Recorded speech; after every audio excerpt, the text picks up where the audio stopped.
ini vlog pertama, jadi kita perkenalan dulu, oke? Nama aku Lailatul Badriah. Biasanya panggil, ada yang manggil Lailatul, Lala, Badriah, Sibat gitu. Kenapa kok panggilnya Sibat, panggil Badriah?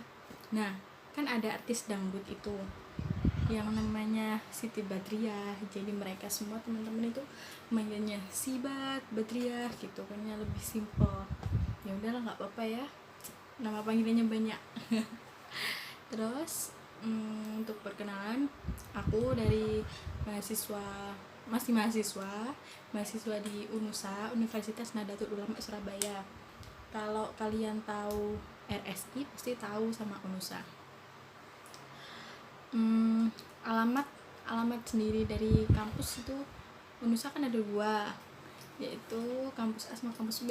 Kalau aku di kampus A, kampus A nya di belakangnya deketnya Royal. Jadi kalau aku dosennya lagi nggak jadi ngajar, aku langsung cus Royal. maaf. Terus rumah, kalau rumah yaitu ada di Brebek 3L, Waru, Sidoarjo ke UNUSA kayak jauh ya, tapi aslinya deket karena aku rumahnya ada di perbatasan Sidoarjo sama Surabaya, yaitu di Brebek. Kalau kalian tahu Giant, tapi Giant sekarang udah ditutup sih, Pondok Chandra, Pasar Gedongan, terus pabrik paku, nah itu daerah-daerah patokan buat rumahku. Terus kenapa aku buat vlog ini, yaitu karena tuntutan tugasnya Ibu Ima ya. Mohon maaf Ibu kalau vlogku ini biasa-biasa saja, karena memang saya tidak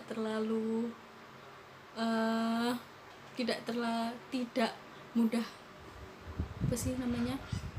tidak mudah bahasa Jawanya aja Bu, angel buat ngomong.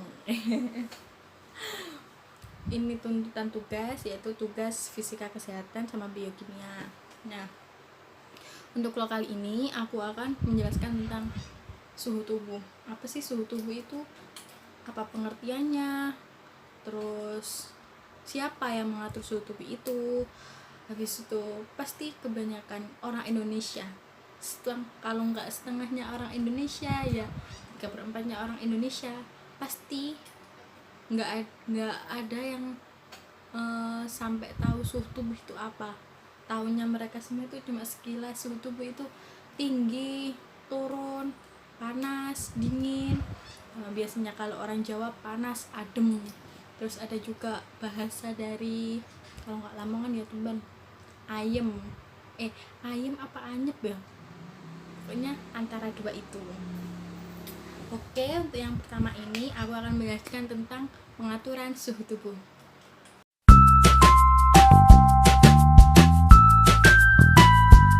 Oke, untuk pengertian suhu tubuh, yaitu yang pertama, pengertian suhu tubuh. Suhu tubuh adalah perbedaan antara jumlah panas yang diproduksi oleh proses tubuh dan jumlah panas yang hilang ke lingkungan luar. Adapun tempat pengukuran suhu tubuh yaitu suhu inti, yaitu suhu jaringan dalam relatif konstan seperti rektum. Tahu kan rektum itu di mana? Ya, yang organ bawah itu ya. Terus membran timpani, esofagus itu di sini. Nah, ini esofagus. Terus arteri pulmoner, yaitu pembuluh darah. Terus kandung kemih, tempat kita menyimpan menyimpan urin sebelum dikeluarkan menjadi BAK. Dan suhu permukaan seperti kulit, ini biasa kulit, maaf ya, kulit aku hitam. Terus aksila itu ini ketiak, oral yang masuk sini.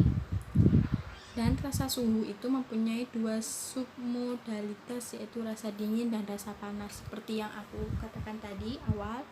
Jadi suhu tubuh itu ada panas, ada dingin, nggak ada suhu tubuh itu manis, asin, asam, pedes, nggak ada. Itu namanya makanan ya guys. Oke. Dan itu sih setauku pengertian suhu tubuh dan aku lihat-lihat di Google, intinya suhu tubuh itu perbedaan antara jumlah panas yang diproduksi oleh tubuh maupun dari lingkungan luar. Nah itu tadi, kalau kita ngecek suhu tubuhnya, kita bisa lewat rektum, membran timpani, esofagus, itu yang suhu inti. Kalau yang suhu permukaan itu ya lewat kulit, terus lewat ketiak tadi, aksela, terus sama lewat oral yang biasanya termometernya dimasukin. Oke, lanjut yang kedua, yaitu kita kok kita sih, kan aku sendirian. Selanjutnya aku akan menjelaskan tentang organ pengatur suhu tubuh.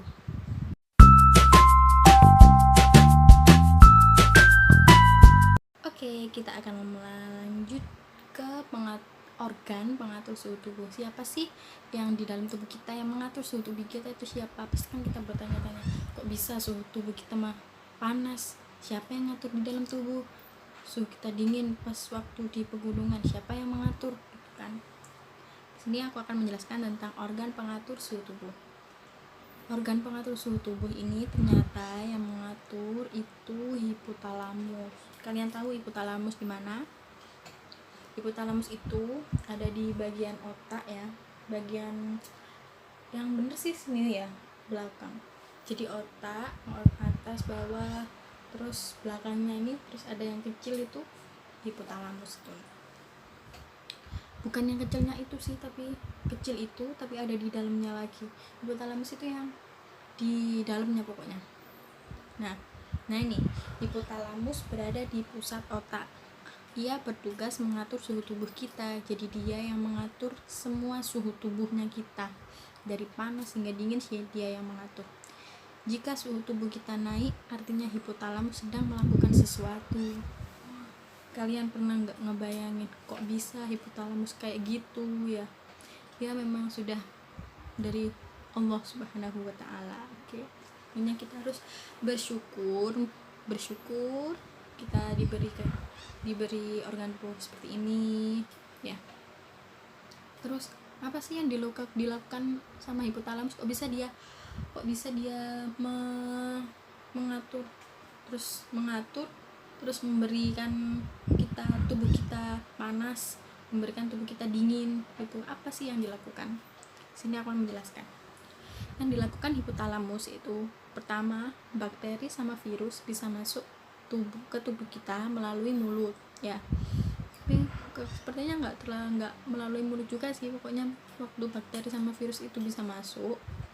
Nah setelah itu mereka akan masuk ke dalam darah dan mengeluarkan cairan yang membuat kita sakit.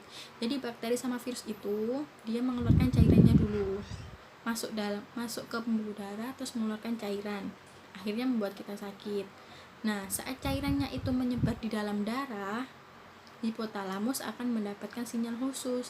Jadi habis ke dalam darah mengeluarkan cairan, terus semua darahnya terkena cairan itu, akhirnya hipotalamus mendapat sinyal, hipotalamus, ini loh ada bakteri sama virus gitu. Saat mendapat sinyal, hipotalamus akan langsung menaikkan suhu tubuh kita. Nah habis dapat sinyal hipotalamus ada bakteri sama virus, akhirnya hipotalamusnya langsung menaikkan suhu tubuh. Hipotalamus menaikkan suhu tubuh kita itu untuk apa sih? Apa sih fungsinya hipotalamus? Kok bisa waktu ada bakteri sama virus masuk kok dia menaikkan suhu tubuh kita? Itu kenapa gitu? Nah ini alasannya, untuk membuat bakteri sama virus tidak nyaman dan akhirnya keluar dari tubuh kita. Jadi dia itu berusaha untuk mengeluarkan bakteri sama virus itu, akhirnya dia itu membuat suhu tubuh kita itu panas, membuat suhu tubuh kita panas dulu. Habis itu bakteri sama virus akhirnya dia tidak nyaman, akhirnya keluarkan. Bakteri sama virus kan kebanyakan, apalagi virus itu kan kebanyakan kalau di suhu yang panas pasti dia kan nggak nyaman dan mati kan. Seperti yang virus kayak sekarang ini, yaitu virus corona, dia kan bisa kalau di panasan itu kena matahari panas gitu, dia kan bisa mati. Makanya kan prediksi orang-orang virus corona ini selesai pada waktu musim kemarau nanti, yaitu awal musim kemaraunya perkiraan April. Semoga aja ya, semoga virus coronanya cepat selesai dan kita bisa menjalankan ibadah Ramadan dengan sangat bahagia tanpa ada rasa khawatir sama sekali. Amin. Jadi curhat deh. Udah selesai. Jadi intinya yang mengatur suhu tubuh kita itu hipotalamus yang ada di pusat otak. Dia mengatur suhu tubuh kita, panas dingin itu tadi, dan apa yang dilakukan hipotalamus tadi udah aku jelaskan tadi. Oke. Untuk selanjutnya kita akan membahas tentang penjalaran sinyal tubuh. Penjalaran sinyal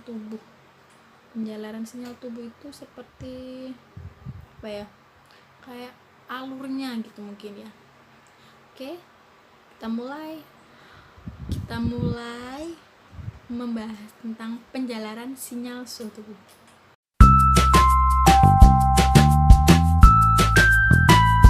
Oke, untuk selanjutnya kita akan membahas tentang penjalaran sinyal tubuh atau alur dari sinyal tubuh itu.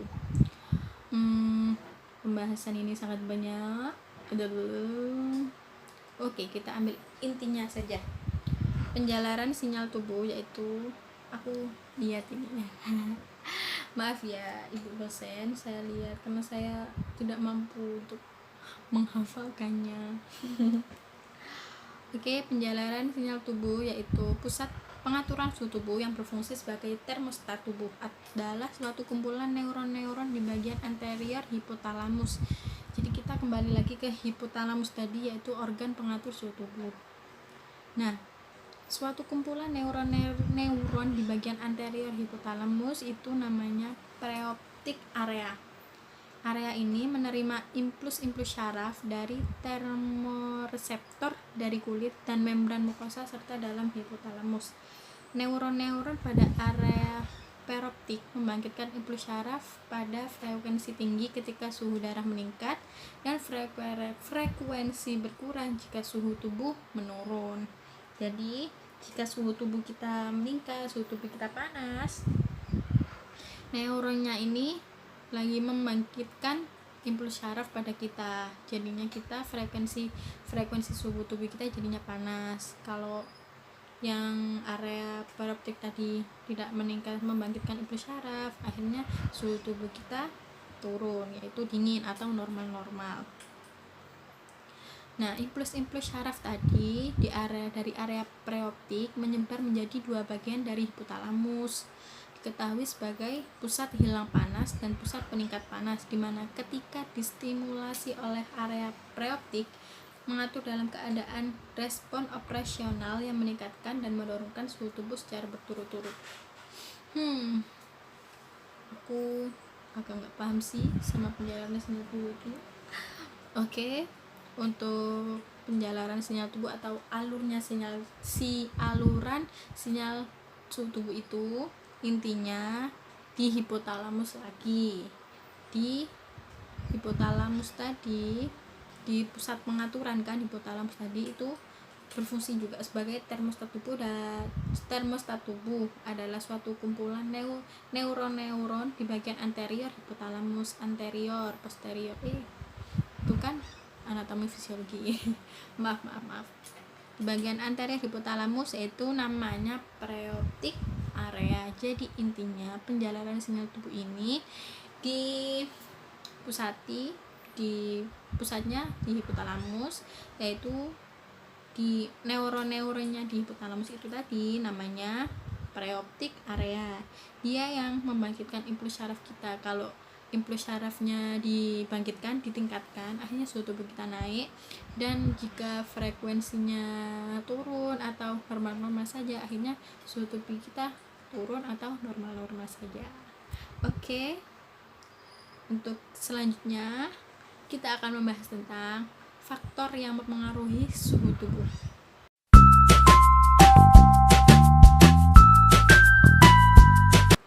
Oke, selanjutnya kita akan membahas tentang faktor yang mempengaruhi suhu tubuh. Apa sih faktor-faktor yang mempengaruhi suhu tubuh kita? Yang mempengaruhi kok bisa sampai suhu tubuh kita menjadi panas, menjadi dingin, dan kenapa suhu tubuh kita normal-normal saja, begitu kan? Pasti banyak yang bertanya-tanya seperti itu. Nah, di sini aku akan membahas faktor yang mempengaruhi suhu tubuh. Yang pertama yaitu hormon. Hormon yang mempengaruhi suhu tubuh ini ada tiroksin dan trionin, yaitu berfungsi untuk mengatur utama basal metabolisme rate. Hormon lain yaitu ada testosteron, insulin, dan hormon pertumbuhan yang dapat meningkatkan metabolisme rate 5-15%.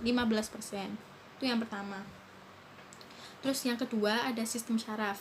Selama exercise atau situasi penuh stres, bagian simpatis dari sistem syaraf otonom terstimulasi. Neuron postaglionik melepaskan norepinefrin atau NE dan juga merangsang pelepasan hormon epinefrin dan norepinefrin oleh medula adrenal sehingga meningkatkan metabolisme rate dari sel tubuh. Maaf kalau bahasa Inggrisku kurang fasih. Terus yang ketiga ada suhu tubuh. Meningkatnya suhu tubuh dapat meningkatkan metabolisme rate. Setiap peningkatan 1% suhu tubuh inti akan meningkatkan kecepatan reaksi biokimia 10%. Terus sama asupan makanan, ini penting, sangat penting. Dan kadang kalau kita pagi-pagi tidak sarapan gitu kan, kalau nggak sarapan kan biasanya badan kita menjadi panas gitu kan tapi nggak semua orang seperti itu. Asupan makanan dapat meningkatkan 10-20% metabolisme rate, terutama intake tinggi protein. Terus ada selanjutnya faktor usia. Pada saat lahir, mekanisme kontrol suhu masih imatur. Produksi panas meningkat seiring dengan pertumbuhan bayi memasuki masa anak-anak. Regulasi suhu akan normal setelah anak mencapai pubertas. Jadi waktu bayi itu dilahirkan, suhu tubuhnya itu akan terus meningkat seiring dengan perkembangan bayi-bayi itu sampai masa anak-anak dan suhu tubuh itu akan normal sampai mereka masuk waktu pubertas. Dan untuk lansia itu sensitif terhadap suhu yang ekstrim akibat turunnya mekanisme kontrol suhu, terutama kontrol vasomotor, penurunan jumlah jaringan sekutan, penurunan aktivitas kelenjar keringat, dan penurunan metabolisme. Jadi untuk lansia, seiring bertambahnya umur akhirnya kita kan menjadi lama-lama kan akan masuk masa lansia. Nah, di masa lansia itu nanti suhu tubuh kita itu lama-kelamaan akan menurun. Nah, itu menurun itu akibat dari penurunan jumlah jaringan sekutan, jaringan-jaringan yang ada di tubuh kita. Begitu sama penurunan aktivitas kelenjar keringat sama penurunan metabolisme. Jadi kan kalau lansia kan memang itu kan rentan kan juga kan. Dan yang selanjutnya faktor suhu tubuh itu juga dipengaruhi oleh olahraga. Kenapa kok olahraga? Aktivitas otot memerlukan peningkatan suplai darah dan metabolisme lemak dan karbohidrat. Akhirnya suhu tubuh kita kadang kalau habis lari-lari gitu kan berubah, kalau lari-larinya menggebu-gebu. Terus habis itu ada lingkungan ini juga bisa mempengaruhi suhu tubuh kita.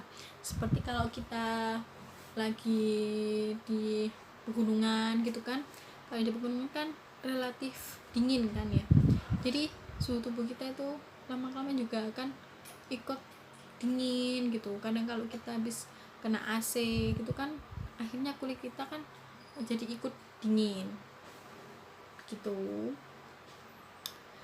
Dan suhu tubuh wanita lebih fluktuatif dibandingkan pria.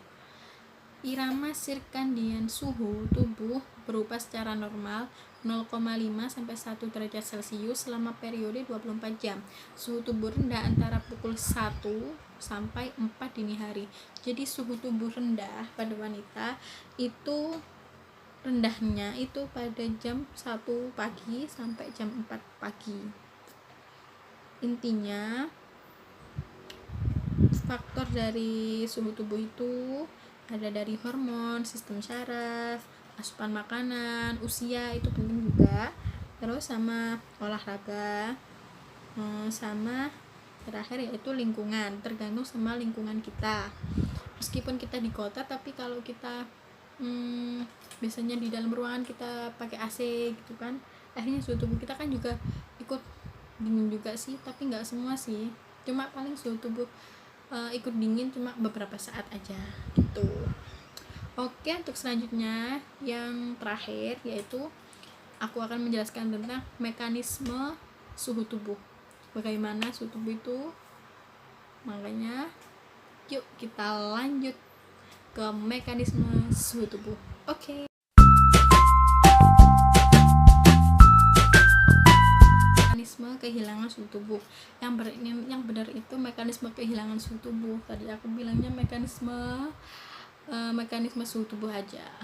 Jadi yang benar mekanisme kehilangan suhu tubuh. Yaitu yang pertama ada radiasi, evaporasi, konduksi, sama konveksi. Pastikan waktu SD SMP pasti sudah ada namanya radiasi, evaporasi, konduksi, konveksi. Dulu aku SD juga ada kayak gitu.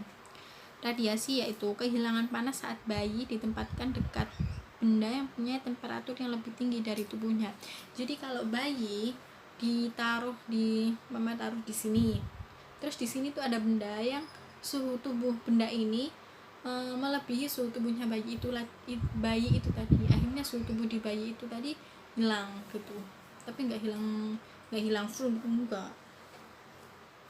Terus yang kedua ada evaporasi, yaitu kehilangan panas terjadi karena menguapnya cairan ketuban pada permukaan tubuh bayi karena bayi tidak segera dikeringkan atau setelah dimandikan. Jadi waktu habis lahir langsung keluar itu kan kalau nggak langsung dikeringkan, dimandikan, itu akan cairan ketubannya akan menguap yang pada permukaan tubuh bayi itu tadi karena tidak dikeringkan atau dimandikan. Terus yang ketiga ada konduksi. Konduksi itu kehilangan panas melalui kontak langsung antara tubuh bayi. Konduksi itu kehilangan panas melalui kontak langsung antara tubuh bayi dengan permukaan yang lebih dingin. Jadi bayi itu kalau akan kehilangan suhu tubuhnya kalau kontak langsung dengan permukaan yang lebih dingin. Makanya kan bayi kan kadang sering dibedong namanya itu. Ya pokoknya yang itu katanya biar nggak dingin gitu.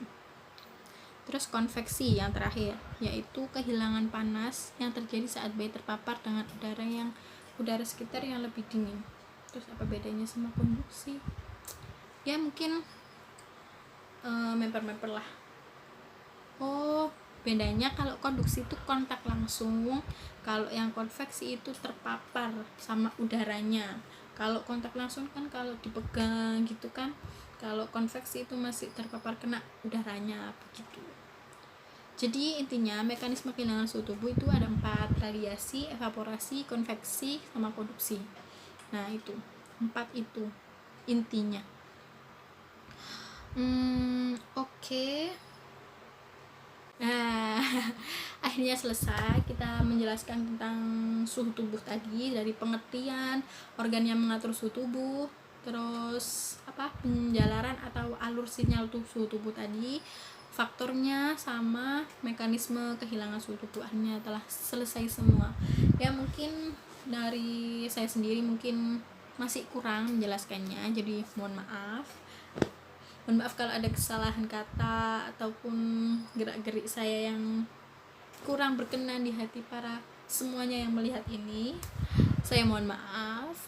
Dan untuk ibu dosen, maaf kalau saya kurang pokoknya kurang lah. Oke, selesai.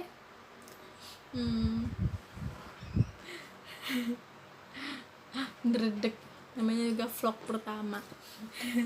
Oke. sampai jumpa di vlog kedua. Aku akan buat vlog kedua lagi, yaitu tentang suhu tubuh juga. Jadi jangan lupa untuk subscribe, like, and comment. Oke? Bye. Assalamualaikum warahmatullahi wabarakatuh.